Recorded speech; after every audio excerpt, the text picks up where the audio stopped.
नमस्कार। आज के डिस्कशन में हम लोग गीता कैसे सस्टेनेबिलिटी पर एक मैसेज दे रही है, अ, उसके बारे में डिस्कस करेंगे। और भगवत गीता वैसे तो जब से मैंने पढ़ना आरंभ किया है पिछले 5-6 साल से, और अपने जो प्रोफेशनल एक्सपीरियंसेस हैं उनसे जब इसको रिलेट करने लगता हूँ एक-एक श्लोक को या उनके जो अ, कई श्लोकों के कॉम्बिनेशन को, तो तब एक अलग अनुभव होता है। और जब मैं अपने कलीग्स से, अपने मेंटीज से, स्टूडेंट्स से या और भी जो रिलेवेंट लोग हैं उनसे जब डिस्कस करता हूँ, तो और उनका मोटिवेशन लेवल जब मैं देखता हूँ इम्प्रूव्ड, तो मुझे लगता है कि यह सोसाइटी के लिए कितना रिलेवेंट है। तो आज हम लोग जो डिस्कस करने जा रहे हैं, वह है कि जो सस्टेनेबिलिटी का जो गीता का मैसेज है, वह कैसे बिज़नेस या टेक्नोलॉजी या कंजम्पशन के जो स्टेक होल्डर्स हैं, उन तक पहुँचता है। तो देखिए, अ, गीता में आप सबको पता है कि जो भगवान कृष्ण ने अर्जुन को जो उपदेश दिया था, वह एक विषय पर था कि अर्जुन का अपना एक प्रेडिकामेंट था कि कैसे हम कुरुक्षेत्र के मैदान में अपने शत्रु से युद्ध करें। तो वो हम लोग पहले एक चैप्टर में डिस्कस कर चुके हैं, पार्ट 1 में, पिछले 1 हफ्ते पहले।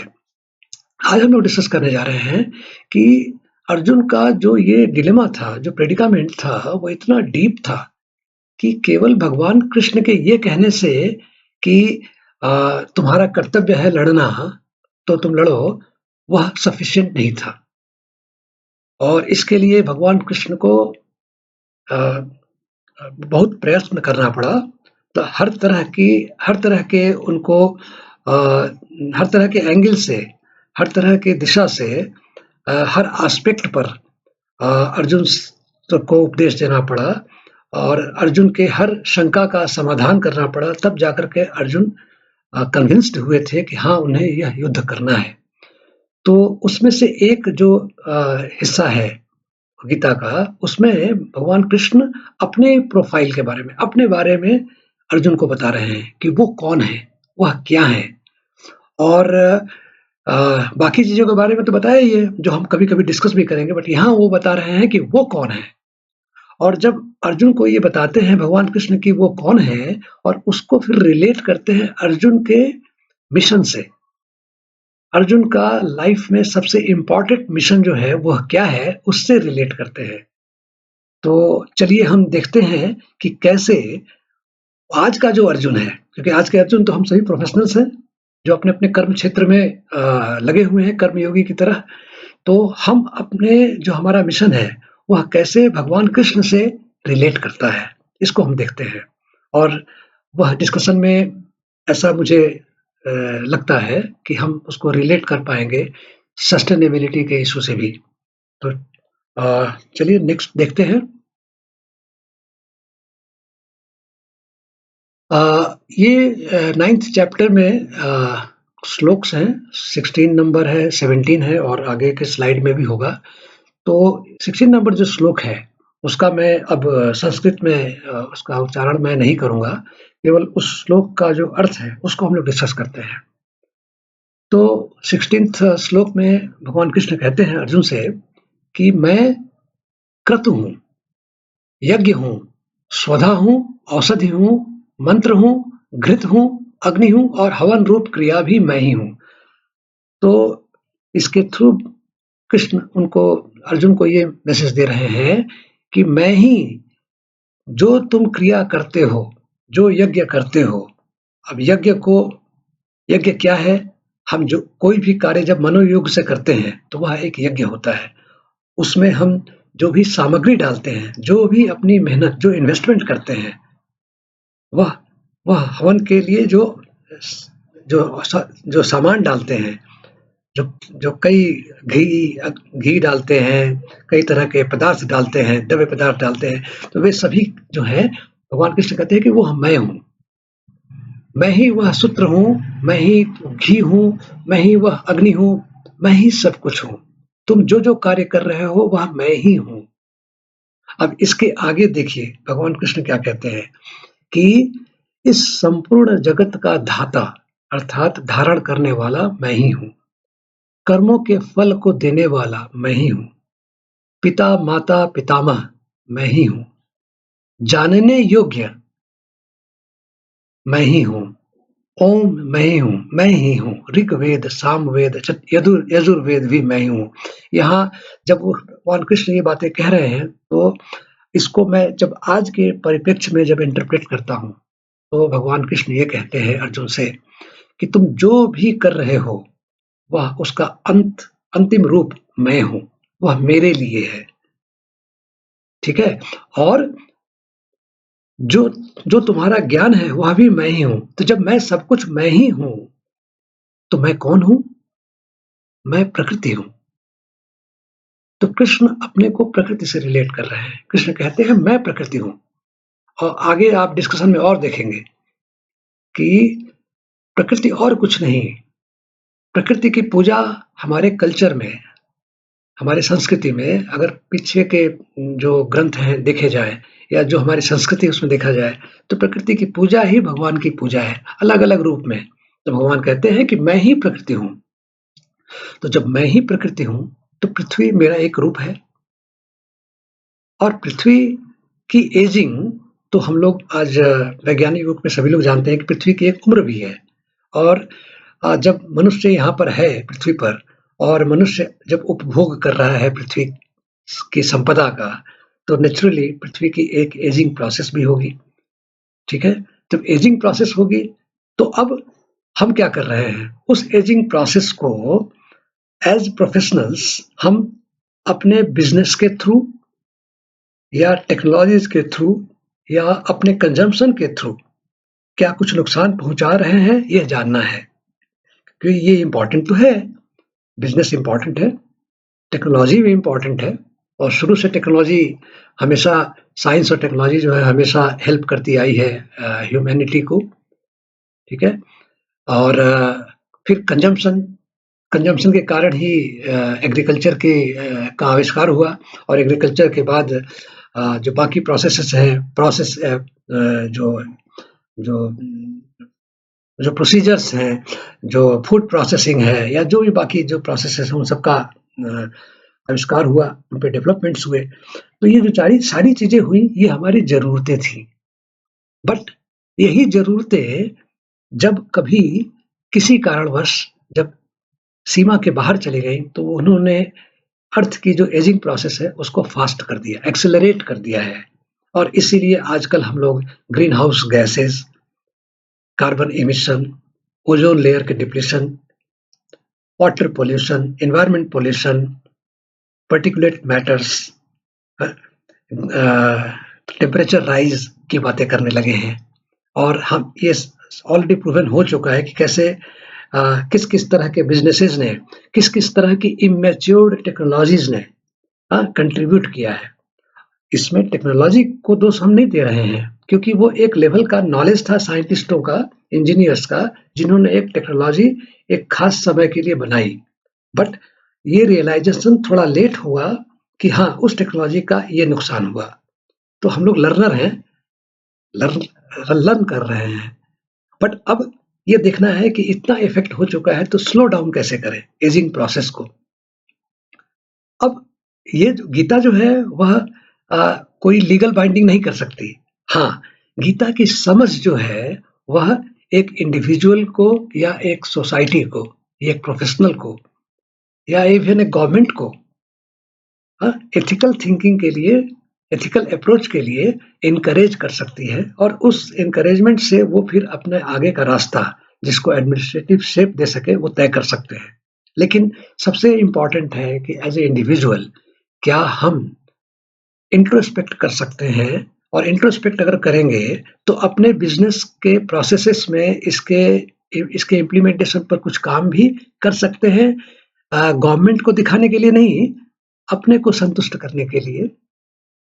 इवन एज ए टेक्नोलॉजिस्ट हम देख सकते हैं कि क्या हमारी टेक्नोलॉजी से एजिंग प्रोसेस के जो एक्सेलरेशंस हुए हैं, उनमें कुछ डी एक्सेलरेशन हम कर पाएंगे।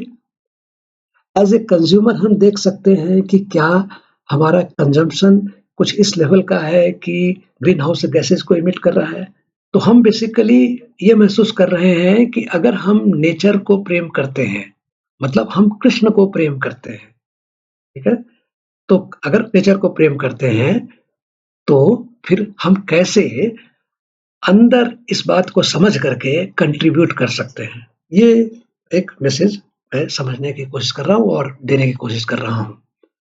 अब 2 और श्लोक हैं, 18th और 19th, इसको भी जरा डिस्कस करते हैं। तो कृष्ण कहते हैं, प्राप्त होने योग्य परम धाम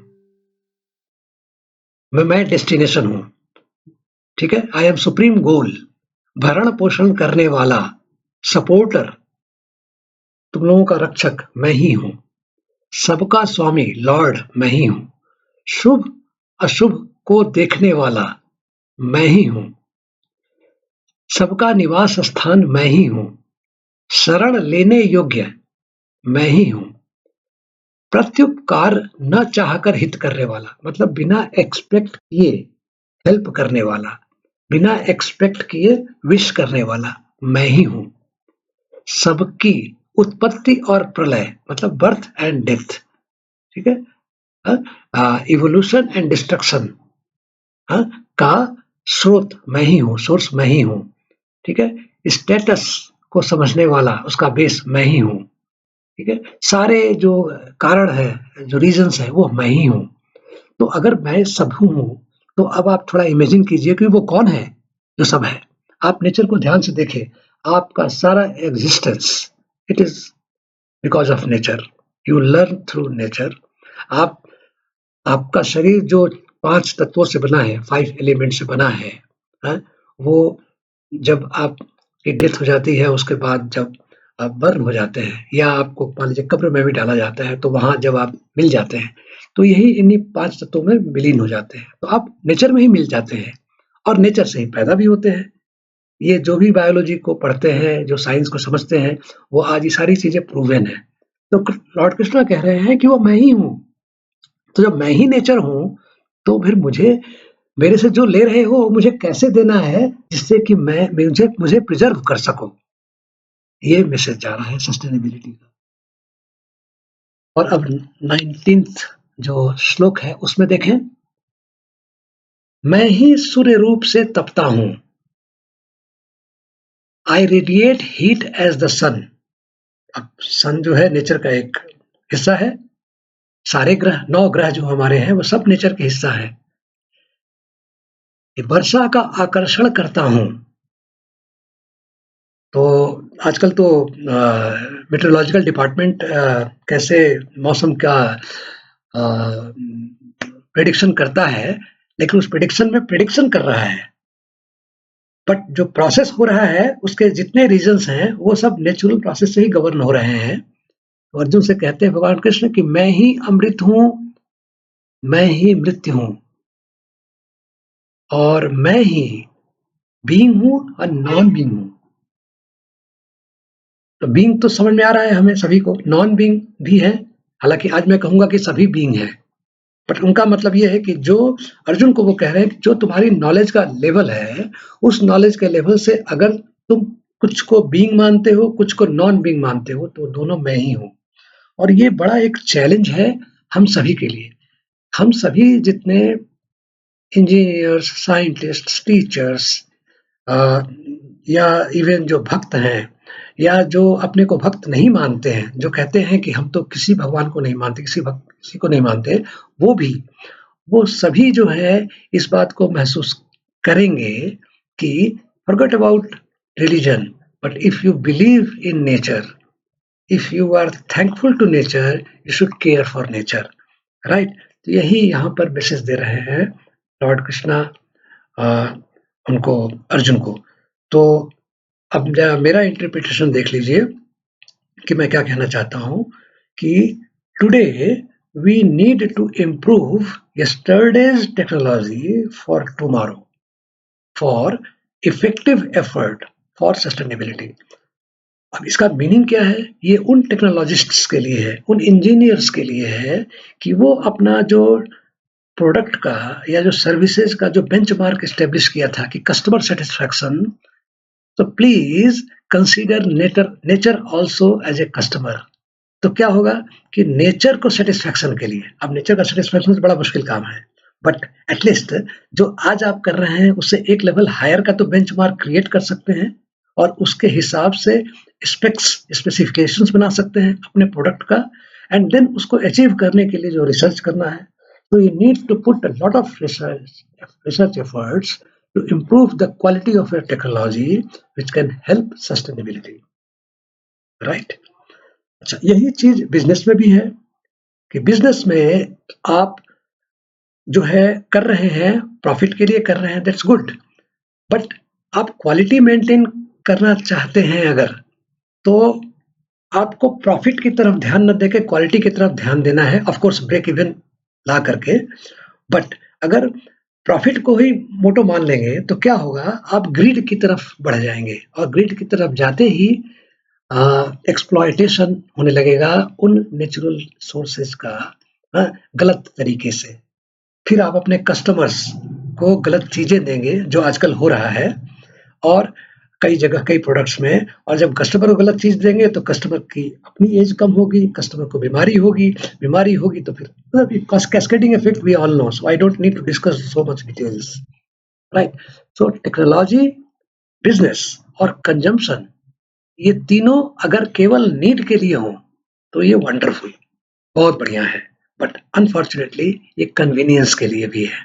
समहाउ कभी-कभी क्या होता है कि कन्वीनियंस हमारी नीड बन जाती है, राइट? जिसको हम एडिक्शन भी कहते हैं।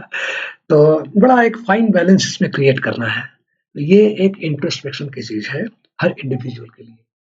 तो ये डिपेंड करता है, जो आजकल के स्टार्टअप इकोसिस्टम है उसमें स्टार्टअप्स कैसे सोचते हैं। कुछ लोग यूनिकॉर्न के रूप में सोचते हैं, कुछ सोचते हैं नहीं, हम पहले अपने को सस्टेन करें, देन सी कि कैसे क्वालिटी मेंटेन करें, एंड देन उसके बाद कैसे हम आगे बढ़ें। तो it all up to you. But एक चीज तो सर्टेन है कि अगर हम प्रकृति से प्यार करते हैं, प्रेम करते हैं, तो प्रकृति को समझना होगा, और जब समझने लगते हैं तो फिर इंट्रोस्पेक्शन करेंगे और इंट्रोस्पेक्शन से पाएंगे कि एटलीस्ट मैं अपने लेवल पर तो सस्टेनेबिलिटी के लिए कुछ कर सकता हूँ। सो ये पर्पस था ये डिस्कशन का। So thank you so much, और अगली बार हम फिर किसी और टॉपिक पर जो गीता से ही लेकर के आएंगे। Thank you.